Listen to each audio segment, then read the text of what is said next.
बुद्ध अपने प्रवचनों में उनके शिष्यों को बहुत सी कथाएं सुनाते थे। यह कथा भी उन्हीं में से एक है। कभी किसी काल में किसी नगर में राम और श्याम नामक दो धनी व्यापारी रहते थे। वे दोनों ही अपने धन और वैभव का बड़ा प्रदर्शन करते थे। एक दिन राम अपने मित्र श्याम के घर उससे भेंट करने के लिए गया। राम ने देखा कि श्याम का घर बहुत विशाल और 3 मंजिला था। 2500 साल पहले 3 मंजिला घर होना बड़ी बात थी और उसे बनाने के लिए बहुत धन और कुशल वास्तुकार की आवश्यकता होती थी। राम ने यह भी देखा कि नगर में सभी निवासी श्याम के घर को बड़े विस्मय से देखते थे और उसकी बहुत बड़ाई करते थे। अपने घर वापसी पर राम बहुत उदास था कि श्याम के घर ने सभी का ध्यान खींच लिया था।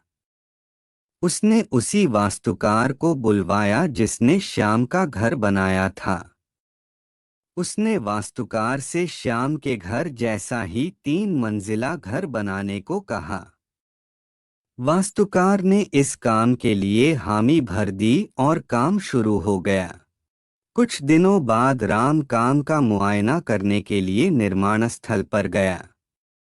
जब उसने नींव खोदे जाने के लिए मजदूरों को गहरा गड्ढा खोदते देखा तो वास्तुकार को बुलाया और पूछा कि इतना गहरा गड्ढा क्यों खोदा जा रहा है।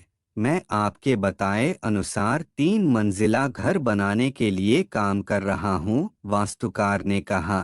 सबसे पहले मैं मजबूत नींव बनाऊंगा, फिर क्रमशः पहली मंजिल, दूसरी मंजिल और तीसरी मंजिल बनाऊंगा। मुझे इस सब से कोई मतलब नहीं है।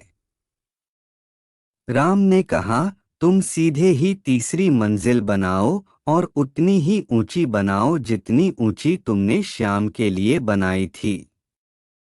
नींव की और बाकी मंजिलों की परवाह मत करो। ऐसा तो नहीं हो सकता, वास्तुकार ने कहा।